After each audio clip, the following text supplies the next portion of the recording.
족속 모든 열방 모든 족 생명들에게 복음을 전가합시다. Kami memuliakan nama Tuhan. Mari kita memberitakan nama Kristus ini kepada segala bangsa. Mari kita mengakui iman kita, Yesus adalah Kristus, Anak Allah yang hidup. Amin. 우리 서로 인사하겠는데 우리 교회가 이렇게 Mari kita memberi salam kepada kanan kiri saudara. 늘 예배를 드리는 해외 지교단위도 Dan 지교단이 많이 있습니다. ada gereja cabang dan di dalam negeri dan juga di luar negeri yang beribadah bersama-sama. Ada gereja Pahlawan di Selandia Baru 한국에서는 저 부산에 있는 부경역 dan juga ada di kota Busan di Korea Selatan. Jadi kita beribadah pada waktu yang sama secara bersamaan. 먼 지역의 지휘당들이 있어서 Dan ada juga gereja-gereja cabang yang tidak bisa hadir di tempat ini karena terlalu jauh, juga beribadah bersama-sama dengan media. Mari kita memberi salam kepada kanan kiri saudara. Tuhan telah memberi kehidupan kekal kepada kita. 읽어드리는 말씀 가지고 성교하시는 하나님이란 제목으로 말씀을 드립니다. 오늘 Jadi pada hari ini kita akan memberi firman yang berjudul Tuhan yang melakukan misi. 지난 수요일부터 개혁 총회 Jadi hari ini kita memuliakan Tuhan dalam Hari Misi Yewon, dan sejak hari Rabu yang lalu konferensi misi dunia Sinode Reform telah berlangsung dengan tema awal yang baru. Dan hari ini melalui Hari Misi Yewon kita menutup seluruh rangkaian acara tersebut. Jadi konferensi misi dunia Sinode Reform kali ini adalah konferensi misi yang diadakan sebagai jawaban bersama dengan gereja-gereja Korea. 대표적인 기독교 교단 중심으로 이끌고 있는 사단법인 Jadi 세계 성 ada Dewan Misi Dunia Korea. 이제 파송장을 Jadi itu tim di mana kita sudah bergabung sehingga para misionaris di bawah naungan Sinode Reform menerima surat pengutusan resmi dari Dewan Misi Dunia Korea itu yang dipimpin oleh denominasi-denominasi Kristen utama di Korea. 교회를 대표하는 Jadi kemanapun mereka pergi, misionaris-misionaris itu memiliki identitas yang mewakili 선교 활동을 Dewan Misi Dunia Korea. Jadi dengan berani mereka bisa memberitakan Injil dimanapun mereka berada, dan juga bisa bergabung melakukan pelayanan bersama-sama untuk daerah itu, negara itu. 위해서 놀라운 은혜를 우리에게 Jadi Tuhan memberi anugerah yang sangat luar biasa untuk waktu Tuhan di mana kita mulai secara baru. 예레미야처럼 불붙는 선교 열정을 가지고 Jadi saya berharap para misionaris menantang diri dengan misi yang 지금보다 더 sangat semangat sampai seperti api yang berkobar-kobar. 하고 있는 우리 RPS라고 하는 이 Dan juga ada 교회가 파송하는 ada 6 tempat di mana kami mengutuskan murid-muridnya di sana. Ada Filipina, Thailand, Inggris, Indonesia, Meksiko. Jadi itu sangat penting karena kita telah mendirikan sekolah teologi di sana. Mengapa sekolah teologi itu sangat penting? Karena kita harus mendidik para hamba Tuhan yang dapat memberitakan firman di negara tersebut. Karena itu cara kami untuk mendidik para calon hamba Tuhan melalui sekolah teologi sehingga dapat mengutuskan murid-muridnya sampai ke Pulau Jeju 증거가 있는 것처럼 dan mendapatkan banyak sekali kesaksiannya 복음을 yang dipakai oleh Tuhan melalui program tersebut. 그렇게 Jadi itulah peran kita, yaitu mengutus kembali orang-orang lokal setelah dididik dengan teologi.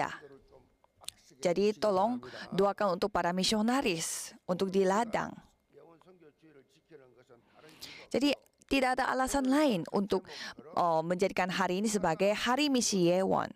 Seperti judul firman hari ini, Tuhan Allah kita adalah Tuhan yang melakukan misi. 아버지께서 Karena Tuhan Bapa kita yang melakukan misi, jadi kita sebagai anaknya wajar melakukan misi. 더더구나 예원교회는 Apalagi gereja Yewon. 시작하기 전에 기도했을 때 Pada saat kita 교회로 너가 세워라라는 응답을 받고 시작했기 pada saat saya mulai merintis gereja Yewon ini, 성교하지 않으면 존재할 이유가 없다. saya telah menerima panggilan Tuhan untuk melakukan misi. Jadi sebenarnya gereja Yewon ini siapa? Gereja Yewon ini apa? Yaitu saudara. Saudara sendiri adalah gereja Yewon. Kalau kita tidak menginjil, berarti kita tidak ada alasan untuk hidup. Tuhan, tolong berikanlah jawaban kepada saya. Tolong berikanlah berkat kepada saya. Ya untuk apa? Buat apa Tuhan harus memberkati saudara dan membuat saudara sehat? Karena untuk misi. Maka dari itu saudara harus berani untuk mengakui hal ini. Kalau bukan untuk melakukan misi, buat apa Tuhan memberkati saudara? 정말 하나님이 성교하기 때문에 나도 당연히 Jadi karena Bapa kita yang melakukan misi, jadi kita sebagai anaknya wajar melakukan misi. 성교를 할 수 있게 된 이유가 있어요. Jadi ada alasannya mengapa Tuhan melakukan misi. Kejadian 3 ayat 1-6. Adam yaitu manusia pertama, ia berdosa 성교했기 때문에 성교해야 돼. atas firman Tuhan. Kalau Adam yaitu manusia pertama tidak taat, kalau dia tetap taat pada firman Tuhan, tidak ada alasannya kita melakukan penginjilan misi. 그래서 망할 수밖에 없는 죽을 수밖에 없는 인간들에게 바로 Jadi karena Adam berbuat dosa sehingga Tuhan langsung memberi jawabannya atas masalah tersebut, yaitu perjanjian akan misi itu, yaitu Kejadian 3 ayat 15. Aku akan mengirimkan keturunan seorang perempuan, yaitu yaitu Yesus Kristus. Dan kita akan memperoleh pemulihan melalui Kristus tersebut. 빠져 있는 상태이기 때문에 하나님께서 놀라운 Karena manusia sendiri tidak bisa melakukan apapun karena kita jatuh dalam ketidakmampuan secara rohani dengan kekuatan kita sendiri. Sehingga Tuhan memberi anugerah yang sangat luar biasa. 잉태되어져서 이 땅에 Semua manusia adalah keturunan laki-laki yang telah berdosa, tetapi hanya Yesus Kristus yang dikandung dengan Roh Kudus, sehingga ia adalah keturunan dari seorang perempuan, yaitu Maria. Kalau kita melihat Lukas 1 ayat 38, di sana Maria mengatakan, "Sesungguhnya aku ini adalah hamba Tuhan. Jadilah padaku menurut perkataan itu." Tapi kalau kita melihat terjemahan Alkitab versi lama, menyebut Maria sebagai hamba perempuan Tuhan. Ini menunjukkan bahwa Maria adalah pribadi yang dipakai dalam karya misi Allah yang besar. 그런데 천주교에서는 마리아는 Tapi ada pandangan dalam tradisi Katolik yang menyatakan bahwa Maria tidak berdosa sejak lahir. Tetap perawan selamanya, bahkan naik ke surga secara jasmani dan dijadikan perantara. 마리아는 우리의 하나님과 우리 사이 중보 Sehingga Maria ini dijadikan perantara resmi. Sehingga orang-orang Katolik berdoa kepada 앞장서 너 Maria sebagai perantara. 성모 마리아여. Jadi mereka berdoa, Ibu Maria, 성모 마리아 무덤에 묻어주라. seperti apa yang diminta oleh Paus Katolik kemarin. Kalau aku meninggal dunia, tolong 유일한 중보자이신 tolong 예수 그리스도 tolong tempatkan saya di 향한 dekat kuburannya Ibu Maria. 때문에 하나님이야 돼, 하나님. 하나님이 아니고는 Jadi 인류를 구원할 수 없어. manusia tidak bisa menyelamatkan dunia ini. 구원할 수 있는 존재야 되기 때문에 육체를 입었어. Hanya Dia yang harus yang memiliki keilahian dan kemanusiaan secara sekaligus yang bisa menyelamatkan manusia. Kan kita semuanya adalah orang berdosa. Jadi yang menjadi korbannya untuk mengampuni semua dosa kita tidak boleh ada dosa, tidak boleh manusia, tetapi harus memiliki keilahian dan juga kemanusiaan secara sekaligus, dan itu hanya Kristus. Seperti yang tertulis dalam Yohanes 1 ayat 14, firman itu telah menjadi manusia dan diam di antara kita. 설명하면 위험합니다. Jadi 믿으시기 바랍니다. saudara harus percaya kalau saudara mulai menjelaskan apa yang dilakukan oleh Tuhan Allah, yaitu bahaya karena itu tidak bisa dijelaskan dengan kata-kata manusia.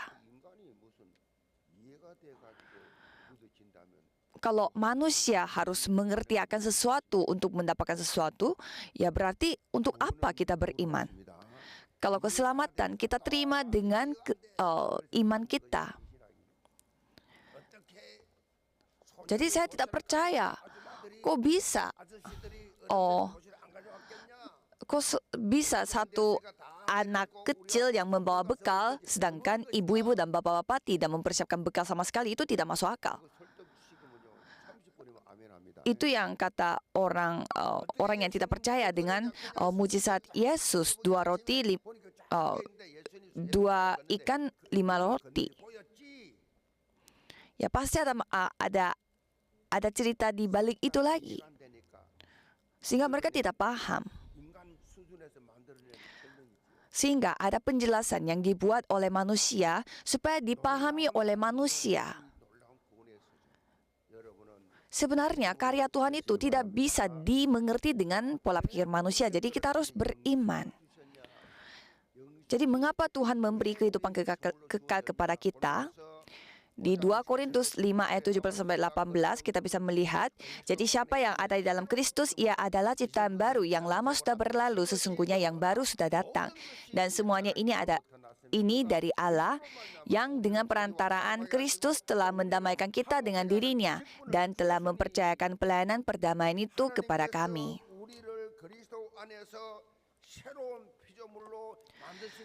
Jadi mengapa Tuhan Allah menjadikan kita sebagai ciptaan yang baru, supaya Tuhan mempercayakan pelayanan perdamaian itu kepada kami.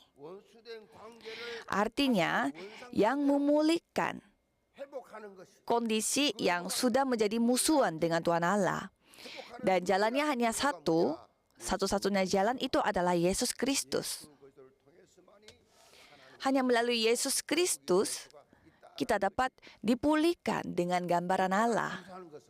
Dan ada hal yang kita harus bersyukur kalau kita melihat 2 Korintus 5 ayat 20. Di sana Tuhan memanggil kita sebagai utusan-utusan Kristus.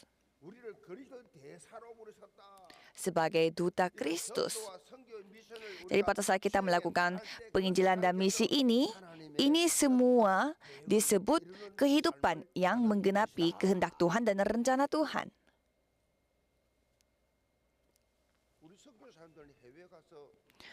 Para misionaris ke luar negeri, dan pada saat mereka menginjil, ya mereka sampai belajar teologi di negara itu, dan harus belajar ini dan itu, dan menyatakan Injil di daerah itu. Kalau kita sebagai jemaat biasa tidak dipanggil sebagai misionaris, tetapi cara kita adalah menyampaikan Injil ini di tempat di mana kita berada. Ini bukan soal dilakukan atau boleh tidak dilakukan, tetapi ini adalah hal yang wajar. Kewajiban bagi kami untuk penginjilan misi. Jadi ini adalah esensi dari kehidupan beriman bagi anak Tuhan. Maka dari itu di ladang kita sehari-hari, kalau kita tidak memberitakan Injil di mana kita berada, berarti itu bukan kehidupan yang dikehendaki oleh Tuhan. Pada saat kita membuka mulut dan bersaksi tentang Injil ini, Roh Kudus yang akan berkarya. Bagaimana Tuhan berkarya pada saat kita main judi atau kita lagi minum-minum? Pada saat kita mengakui Kristus yang aku percaya, Roh Kudus yang berkarya. Jadi itu yang terjadi. Sehingga orang yang tidak membuka mulut dan memberitakan firman ini kepada orang lain, dia tidak akan mengerti tentang firman mengenai penginjilan misi. Saya dulu begitu. Saya tidak tahu betapa serunya dan betapa bahagianya bergereja dan pelayanan bersama-sama. Saya tidak tahu.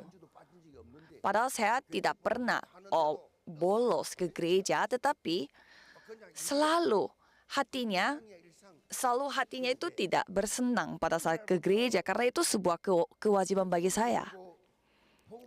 Itu seperti pekerjaan bagi saya.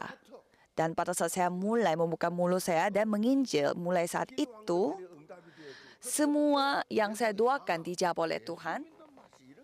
Dan saya menyadari bahwa, oh ini artinya betapa bahagianya percaya Yesus. Seru sekali, enak sekali. Dan itu yang saya alami. Walaupun saya mengatakan seperti begini, tetapi ada juga yang tidak menginjil sampai mereka dipanggil Tuhan. Luar biasa ya. Orang yang bergereja pun bisa aja tidak berdoa seperti ini. Sampai merasa kesal dan capek dan kita merasa terpaksa dan juga terbeban. Tidak mungkin Tuhan membuat kita merasakan seperti demikian untuk bergereja. Kalau kita hidupnya susah hatinya, itu agama, bukan Injil. Jadi saya berharap semua jemaat gereja Yeon di tempat ini dapat dipakai oleh Tuhan untuk melakukan penginjilan misi yang dikehendaki oleh Tuhan dan menjadi komunitas misi yang membawa perubahan di ladang.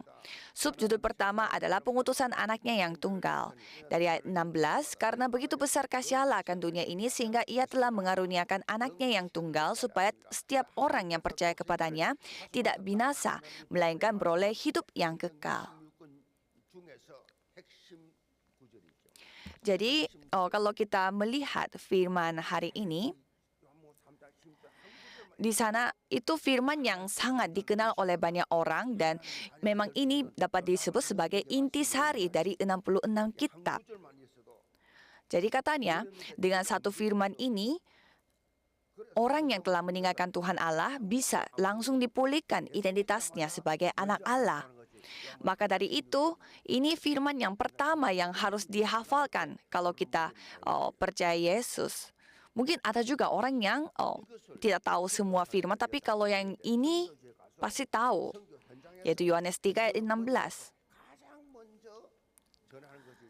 Jadi ini adalah Yohanes 3 ayat 16 ini paling pertama diterjemahkan untuk memberitakannya di negara yang bukan negara kita. Dan ada seorang misionaris yang di negara Malawi melakukan pelayanan. Dia mengajarkan anak-anak untuk menghafalkan sebuah lagu yang liriknya adalah Yohanes 3 ayat 16 dalam bahasa Korea.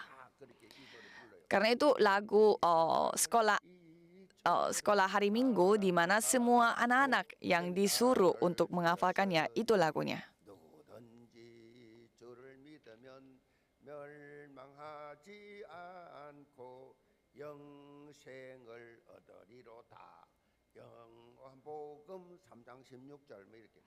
Itu lagunya.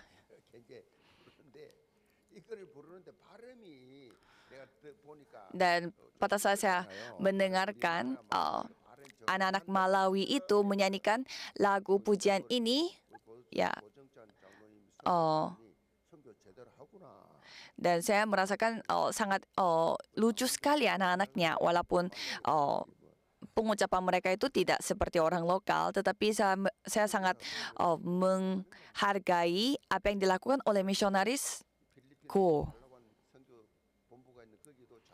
Dan di Filipina dan ada Singapura di mana ada seorang penatua melakukan sekolah teologi di sana. Jadi penatua itu juga sudah berhenti pekerjaannya dan ia pergi ke ladang misi dan melakukan pelayanan di sana. Jadi dia yang memperbaiki semuanya dan juga kalau ada yang masalah dia yang beresin semuanya. Hebat sekali. Jadi para penatua yang di gereja Yeon Korea pun cobalah berketetapan hati untuk selesai pensiun langsung pergi ke ladang misi dan melakukan pelayanan misi di sana. Saya ingin sekali ke ladang misi. Jadi setelah saya sudah selesai, kalau saya sudah pensiun, saya ingin sekali pergi ke ladang misi secepatnya. Jadi mengapa di firman hari ini menjelaskan mengapa Tuhan mengirimkan anaknya yang tunggal ke dunia ini, karena Tuhan begitu mengasihi dunia ini. Jadi dunia ini artinya semua umat manusia. Jadi dosa yang dibuat oleh Adam, yaitu manusia pertama di Kejadian pasal 3, itu adalah bentuk pengkhianatan terhadap Tuhan Allah. Itu bukan sekedar kesalahan kecil, melainkan tindakan pemberontakan terhadap firman Tuhan. Kalau kita melihat sejarah manusia, pemberontakan itu, baik di masa lalu maupun sekarang, selalu dianggap sebagai pelanggaran yang paling berat dan harus dihukum dengan tegas. Tetapi Tuhan tidak membiarkan kita berdiam di dalam dosa, tetapi langsung membuka jalan keselamatannya. Dan kalau kita melihat perjanjian lama, terus Tuhan berfirman bahwa Mesias akan datang. Ia akan menyelamatkan kalian. Itu adalah bayangannya sebelum kedatangan Yesus Kristus. Karena Tuhan begitu mengasihi manusia ini, dunia ini. Kalau kita melihat dalam bahasa Inggris memakai kata so loved. Jadi begitu mengasihinya. Dan dalam bahasa aslinya, ini mengandung makna kasih yang tak terbatas dan tak terbayangkan, dan penuh kemuliaan. Padahal apa yang kita lakukan itu hanyalah berdosa. Tetapi Tuhan mengirimkan anaknya yang tunggal, yaitu Yesus Kristus, dan berdarah di atas penyalibannya, sampai satu titik darah pun diteteskan semua sampai menjadi kering, disalibkan, dan memastikan betapa besar kasih Tuhan terhadap kita. Padahal kita adalah orang berdosa. Seperti doa penatua tadi, kita tidak melakukan apapun, tidak memiliki kemuliaan apapun. Tetapi Tuhan memberi kasih Tuhan yang begitu besar bagi kita. Bapak Gereja Agustinus pernah berkata, Allah mengasihi setiap kita seolah-olah hanya ada satu orang di dunia yang harus Dia kasihi. Jadi orang yang dikasihi Tuhan itu dia tidak akan hidup dia tidak akan hidup menderita dan tidak akan terpengaruh oleh kata-kata orang lain. Kan kita adalah orang yang dikasihi oleh Tuhan Allah. Kalau kita melihat dunia pun, orang yang begitu dikasihi oleh orang tuanya sejak kecil, mereka tidak gampang terluka. Dan tidak ada yang merasa kalah sama orang lain dan suka membandingkan diri dengan orang lain. Mereka begitu lewat saja. Tapi beda dengan orang yang tidak pernah dikasihi oleh keluarganya sejak kecil. Sekali ada kata orang lain yang menjelekkan mereka, mereka langsung jatuh. Karena mereka tidak dikasihi sejak masa kecil.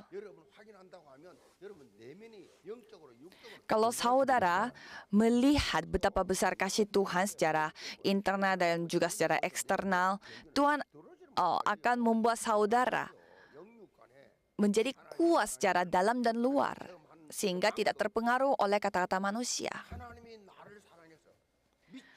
Jadi Tuhan Allah begitu mengasihi kita sampai tergila-gila, hingga mengirimkan anaknya yang tunggal. Jadi kehidupan beriman secara rohani itu kita mengalami betapa besar kasih Tuhan. Sampai kita bertanya, kenapa Tuhan memberi kehidupan kekal kepada saya yang tidak punya apa-apa? Jadi cobalah saudara suka mengakuinya. Ada lagu rohani yang liriknya mengatakan bahwa kenapa Tuhan mengasihi saya, untuk apa? Jadi ada juga yang menyanyikan lagu pujian ini sepanjang hari. Terus mengapa Tuhan begitu mengasihi kita? Jadi pada saat saya merintis gereja, Saya selalu merenungkan firman yang berkata, yang memiliki anaknya memiliki kehidupan kekal, yang tidak memiliki anaknya tidak memiliki kehidupan yang kekal. Jadi atas kehidupan kekal ini, saya memiliki rasa syukur atas segala hal. Sehingga saya diperbaharui setiap hari, walaupun ada masalah dan persoalan, dan ada hal yang merugikan hati saudara dan yang menghancurkan gengsi saudara di ladang misi. Jangan sampai saudara terjebak dalam hal itu, tetapi buatlah itu sebagai berkat yang berlimpah dalam hidupnya. Pada saat saudara menjalankan kehidupan beriman, bisa saja suatu saat merasa kering. Dan tidak ada lagi yang semangatnya, tidak ada air mata, tidak ada doa. Karena rasanya kekurangan akan sesuatu. Dengan kata lain, bisa saja saudara mengalami masa galaunya secara rohani.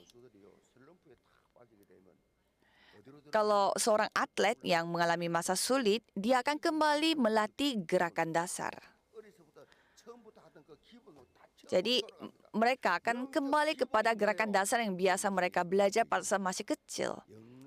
Demikian pula dalam kehidupan rohani, ketika kita kembali merenungkan dengan sungguh-sungguh, sukacita keselamatan dan anugerah hidup yang kekal, di sanalah kekuatan baru akan mengalir dalam hidup kita. Jadi betapa besar bahagianya kita atas kehidupan yang kekal. Kalau kita melihat firman hari ini, setiap orang yang percaya kepadanya tidak binasa, melainkan beroleh hidup yang kekal. Tidak binasa. Kalau kita percaya Yesus Kristus sesuai Alkitab, tidak akan binasa.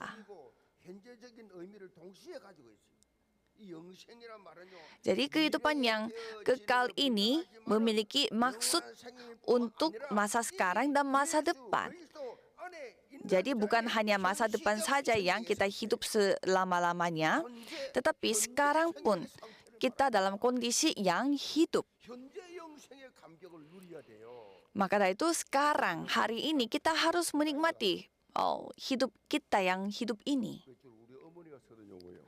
Itu biasanya ibu saya yang merasa, capek sekali saya hidup di dunia ini. Saya ingin cepat-cepat dipanggil Tuhan dan pergi ke sorga. Bukan. Sekarang memang saatnya saudara menikmati kehidupan yang kekal. Sampai orang lain yang merasa, kok orang itu bisa bahagia dalam kondisi seperti itu. Padahal menurut aku tidak bisa seperti dia. Itulah kondisi di mana saudara memperoleh kehidupan yang kekal. Tapi sekarang saudara merasakannya. Ya, karena memang kalau kita kena sesuatu, sebagai anak Tuhan bisa kena sesuatu. Tapi berkat kehidupan kekal yang kita telah peroleh melalui Yesus Kristus, itu akan mendatangkan kita iman yang bukan hanya dari masa depan, tapi sekarang juga. Sekarang, hari ini, di tempat ini saudara harus rasakan. Di tempat ini, hari ini. Jadi pada saat itu saudara memperoleh kekuatan sehingga dapat menjangkau daerah dan tempat di mana saudara sudah berketetapan hati. Jadi pada saat saudara bangun tidur, apa yang saudara harus lakukan? Hari ini aku harus ketemu dengan orang yang malas aku ketemu.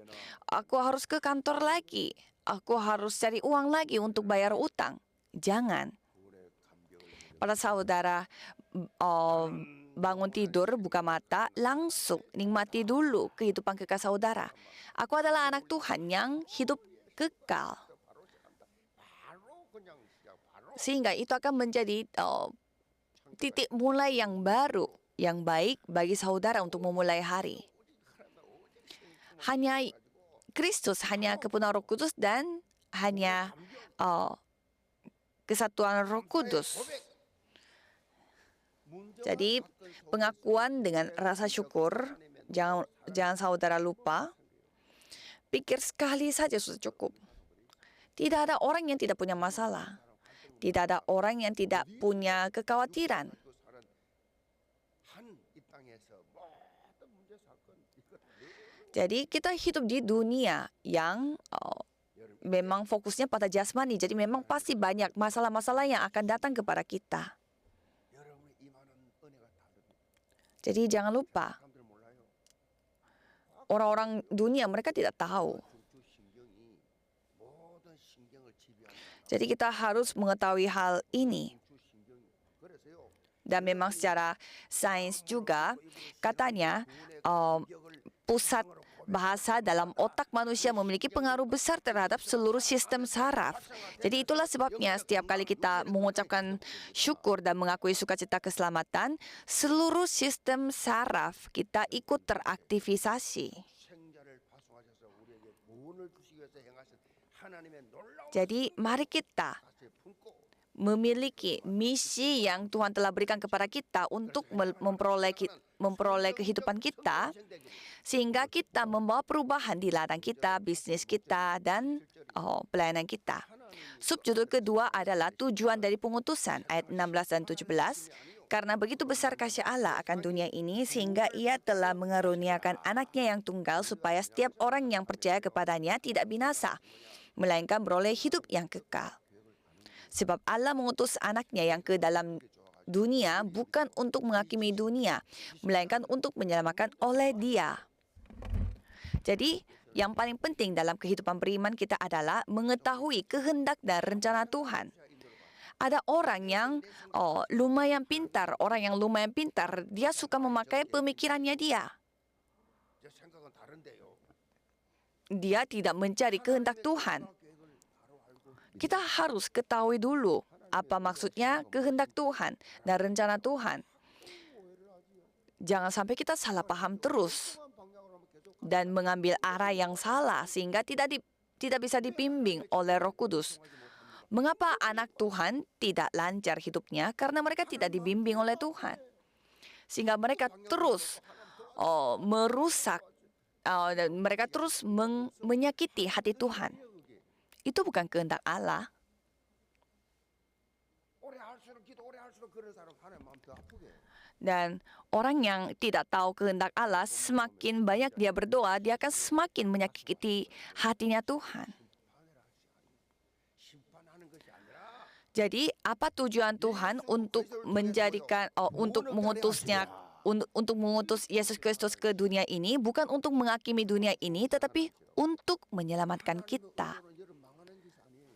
Jadi, maksud Tuhan, tujuan Tuhan itu bukan membinasakan saudara atau bukan menghakimi saudara. 예수 그리스도를 Hanya Yesus Kristus, anaknya yang tunggal. Tuhan mengirimkan anaknya yang tunggal itu untuk menyelamatkan. 예수 믿는 사람 Orang yang percaya Yesus, 칠 텐데 하나님 치지 않아요. pasti Tuhan Allah akan capek. Tuhan Allah tidak akan capek. Dia tidak pernah beristirahat. Dan Tuhan memberi selalu yang baik kepada kita. Beda dengan setan yang selalu membuat kita berusaha untuk membuat kita binasa. 여호와의 말씀이니라 내가 어찌 Yeskiel 18 ayat 23, apakah aku berkenan kepada kematian orang fasik? 사는 것을 어찌 Demikianlah firman Tuhan Allah, bukankah kepada pertobatannya supaya ia hidup? 악인은 망하면 좋겠는데 하나님 그런 분 아니 악인 또 Kalau bagi kita, 악인이 망하는 것을 내가 어떻게 기뻐하겠느냐. pasti senang kalau orang fasik itu binasa. Tetapi kalau Tuhan beda. Orang fasik pun Tuhan ingin dia itu hidup. 다시 말하면 하나님 하려고 Dengan kata lain, kalau Tuhan Allah, satu jiwa pun Tuhan tidak mau kehilangan. 이래서 돌이켜 Sehingga Tuhan ingin semua jiwa itu bertobat kepada Tuhan dan kembali kepada Tuhan. 베드로후서 3장 9절에 2 Petrus 3 ayat 9 pun, Tuhan tidak lalai menepati janjinya, sekalipun ada orang yang menganggapnya sebagai kelalaian, tetapi ia sabar terhadap kamu karena ia menghendaki supaya jangan ada yang binasa, melainkan supaya semua orang berbalik dan bertobat. Tuhan ingin semuanya dapat diampuni.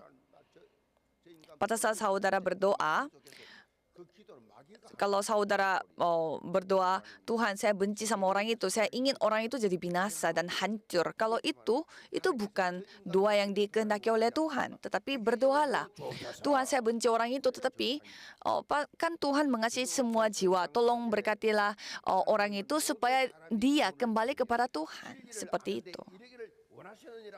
Dan 1 Timotius 2 ayat 4 yang menghendaki supaya semua orang diselamatkan dan memperoleh pengetahuan akan kebenaran. Kita harus memegang tujuan dari keselamatan hidup yang dilakukan oleh Tuhan Allah dan harus memberitakan firman ini kepada semua orang untuk menyebarluaskan. Jadi bukan soal ayo kita menginjil seperti itu, tetapi dalam kehidupan beriman kita sehari-hari. Kalau saudara tidak mau seperti itu, ya mungkin saudara bisa memberi warta jemaat kepada orang yang saudara sayang. Jadi kalau saya selalu dipersiapkan 20 wartanya dan 20 warta sehingga saya menaruh warta itu di pintu-pintu apartemen saya. Dan saya melihat mereka semuanya ambil. Jadi dalam kondisi apapun, secara langsung, secara tidak langsung, saudara harus memiliki hati yang mau menginjil. Jadi tolong tunjukkanlah bagaimana Tuhan menyertai saudara. Kalau misalkan di sana kalau saudara melihat bagaimana kalau saudara terus mencari kehendak Tuhan, pasti Tuhan yang membimbing saudara. Jadi kita harus memegang apa tujuan dari keselamatan jiwa Tuhan Allah sehingga hidup untuk penginjilan misi. Itulah misi. Jadi saudara betapa jauh merasakan kasih Tuhan dan betapa dalamnya saudara mengasihi orang-orang di ladang misi saudara karena Tuhan adalah kasih. Seorang misionaris yang membuka pintu misi ke pedalaman Tiongkok pernah kembali ke negerinya setelah menjalani pelayanan misinya dia. Dan di sana ia mengajak dan merekrut para misionaris muda untuk bergabung dalam pelayanan misinya dia ke Tiongkok. Dan banyak yang daftar diri dan di sana Taylor dia bertanya kepada mereka untuk interview, mengapa engkau ingin pergi misi ke Cina? Mengapa saudara ingin pergi ke Tiongkok untuk melakukan pelayanan misi? Dan jawabannya seperti ini, supaya saya bisa menyelamatkan banyak jiwa yang kasihan di Cina. Dan ada juga jawabannya, saya merasa bahwa Cina harus diubahkan dan dibimbing menuju dunia yang berperadaban. Untuk itu, misi Injil adalah sesuatu yang mutlak yang diperlukan. Dan ada juga yang menjawab, saya ingin pergi demi kemuliaan Tuhan Allah. Dan Taylor mengatakan bahwa dengan itu masih kurang. Itu memang pemikiran yang baik, tetapi dengan tujuan itu tidak bisa pergi ke ladang misi. Dan ia menambahkan seperti ini, saya mengasihi orang Cina. Karena saya mengasihi orang Cina, orang Tiongkok ini, karena kasih itu saya menjadi misionaris bagi mereka. Karena dia mengasihi negara itu. Sepupu saya juga melakukan pelayanan di Nigeria. Dan setiap kali dia datang ke Korea, dan dia merasa, saya ingin cepat-cepat pergi ke Nigeria. Karena saya kangen sama orang itu. Padahal dia baru seminggu di Korea. Tetapi dia ingin kembali ke Nigeria karena kangen sama keluarga Nigeria. Dan pada kali ini kita mendengarkan laporan Afrika dari misionaris itu. 중심인데 그 중에서 최고로 현재로 Dan sekarang 맺힌 것이 나이지리아. katanya dari pelayanan Afrika paling banyak buah dari penginjilan adalah di Nigeria. 빨리 내가 들어가서 그 사람들 보고 Jadi sepupu saya saja mengatakan bahwa padahal dia baru seminggu di Korea tapi katanya dia kangen sekali. Pingin sekali pergi ke Indonesia. 볼 일이 많았어. Ada juga orang yang datang ke Korea tetapi ya mereka katanya banyak kerjaan di sini di Korea dan mereka nggak mau pulang. 힘든 것만 생각하니까요.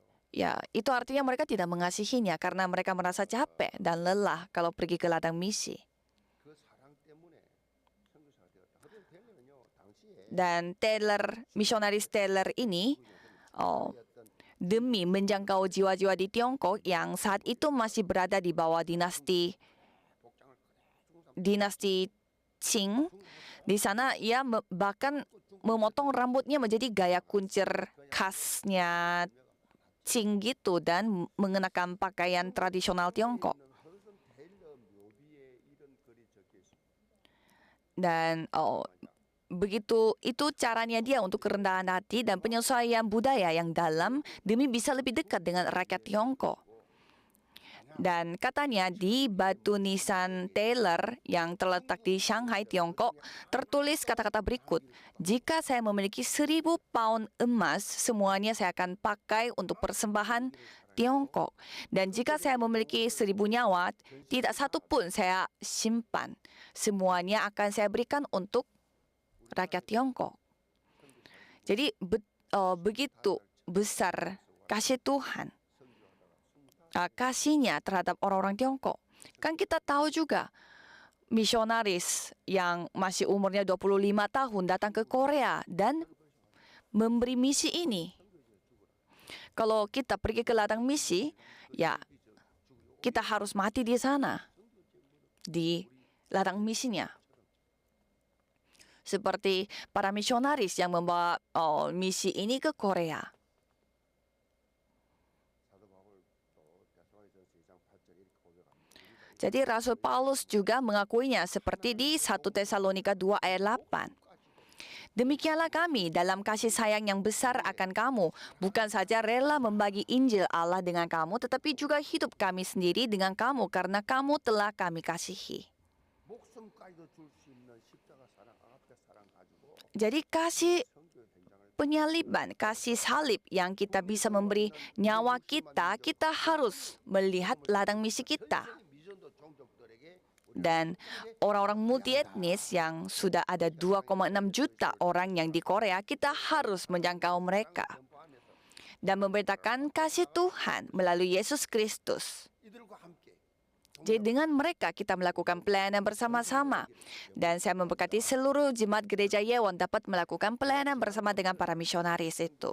본대에 불붙는 선교 열정을 Kesimpulannya, pada hari Jumat yang lalu, dalam acara utama konferensi misi dunia, saya membawakan khotbah dengan judul Semangat Misi yang Menyala.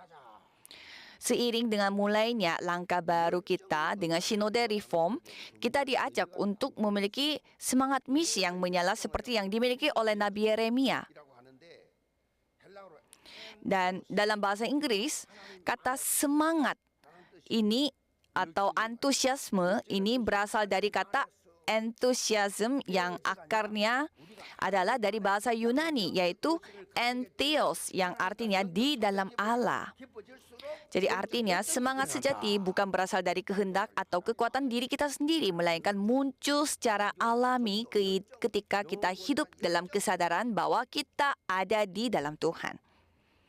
Semakin dalam hubungan rohani kita dengan Allah, semakin besar pula semangat ilahi yang muncul dari dalam diri kita. 진짜 내가 저 성교해야 되겠구나.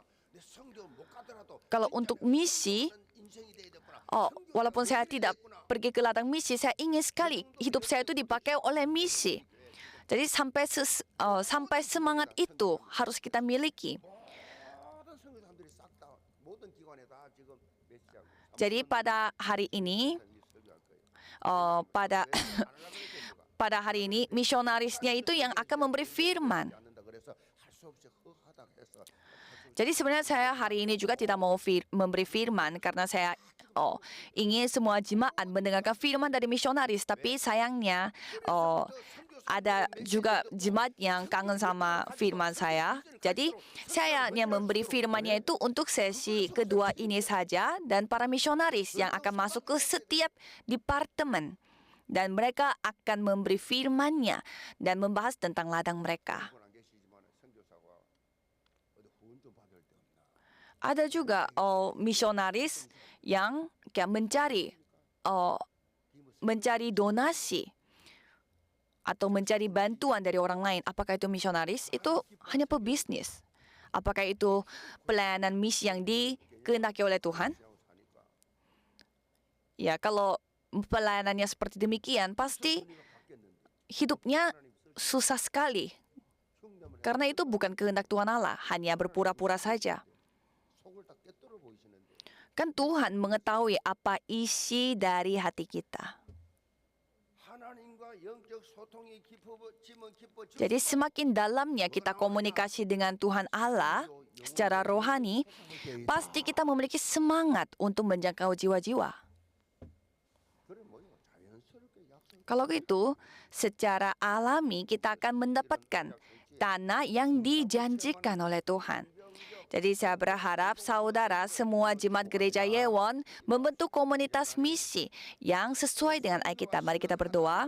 Tuhan, terima kasih atas firman yang berjudul Tuhan Allah yang melakukan penginjilan misi. 그 속에 있는 그 선교의 Biarlah semua semangat yang ada di dalam hati kami dapat berkobar apinya untuk dipakai oleh Tuhan untuk penginjilan misi. Dalam nama Yesus Kristus kami berdoa. Amin.